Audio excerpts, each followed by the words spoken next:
Good morning po. Nandito tayo ngayon sa Christ the King Parish de Maranding, Lala, Lanao del Norte. Dito po magsisimula ang ating vlog patungong Liloy, Zamboanga del Norte. Babaybayin natin yung Dumingag at saka lalabas tayo ng Sindangan. Alright, kasama natin si Boss Arwilo.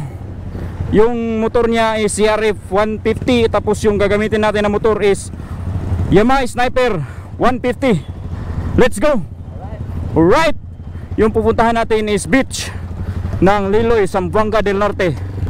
Yung beach na yan is White Sand Beach. Tapos unang trip natin papuntang Zamboanga del Norte. Yun po, at andito na po tayo sa Kapatagan, Lanao del Norte. Tapos ang next na natin pupuntahan is papuntang Mulabi na tayo.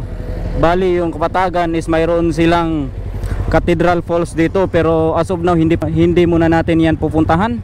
At saka goon tayo sa objective natin ngayong araw na ito. Right. At lumagpas na po tayo ng Kapatagan. We're heading to dito sa Durano.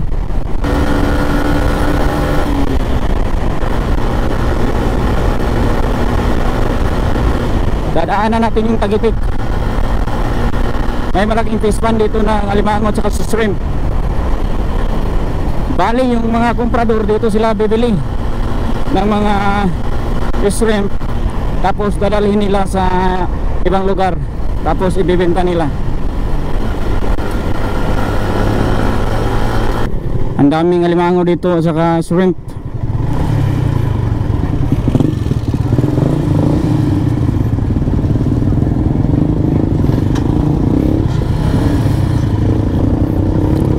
Unsa nga ni na lungsod diri, sir? Barangay na rin, Tagitik. Barangay Tagitik. Part ni siya sa Kapatagan? Oo. Last barangay. Last barangay ng Kapatagan.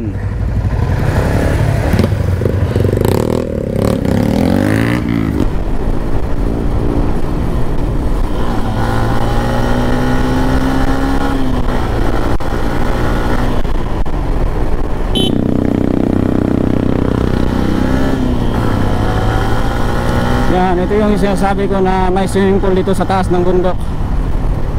Ano nang nga to?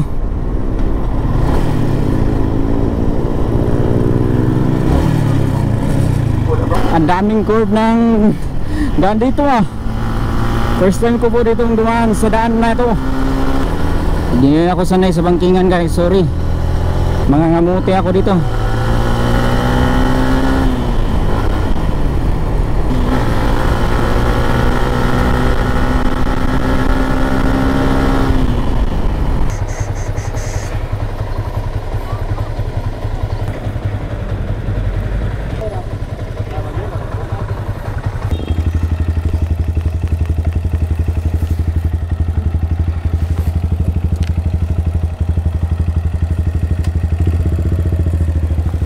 Bad news, dito kami ngayon sa LTO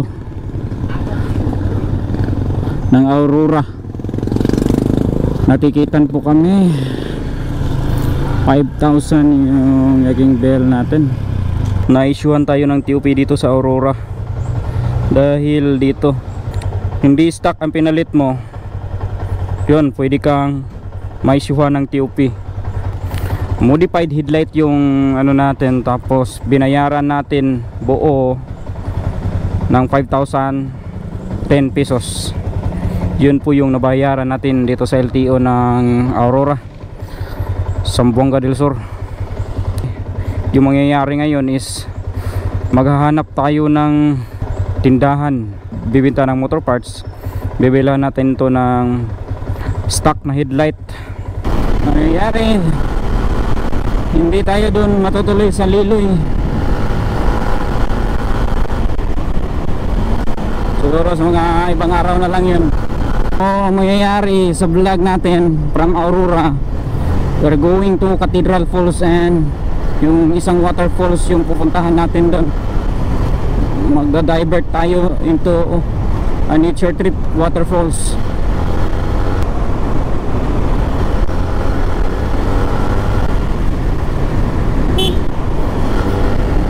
andito na po tayo sa entrance, sa mismong entrance mula sa National Highway papuntang Santa Cruz Falls.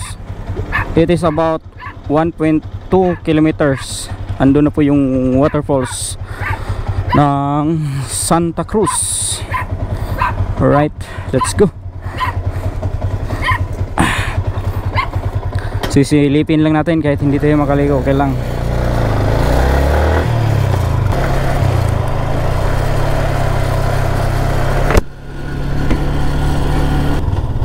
Ito yung daan pala papuntang falls na yun. Dahan-dahan lang tayo. Pagkatapos dito sa Santa Cruz Falls, we're going to Cathedral Falls of Kapatagan. Naku po, napakaliblib pala ang lugar na to. Dadaan tayo ng tulay na ito papunta doon sa ating objectives. Pero at least na i-document natin kung ano ba yung madadaanan papunta sa falls.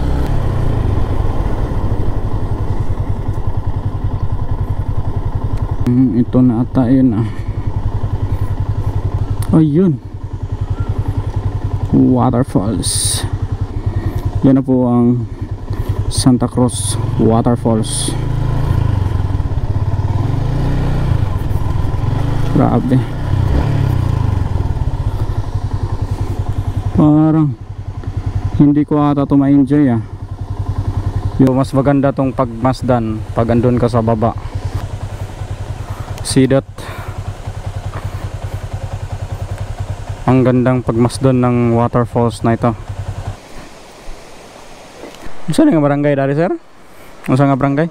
Santa Cruz no? Saan mga mulaag diri mo naog pa dito boss no? Tapos si park ra ang motor diri.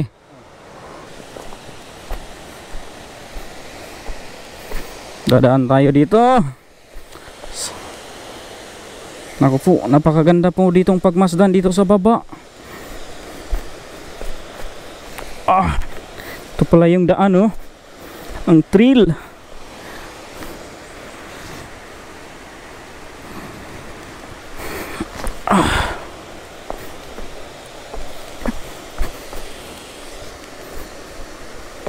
Napakaganda pong pagmasdan ang waterfalls dito sa baba.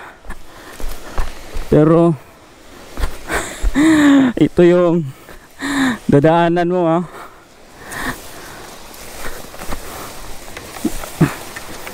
Hindi ka tapakagbuyog diri. Alright.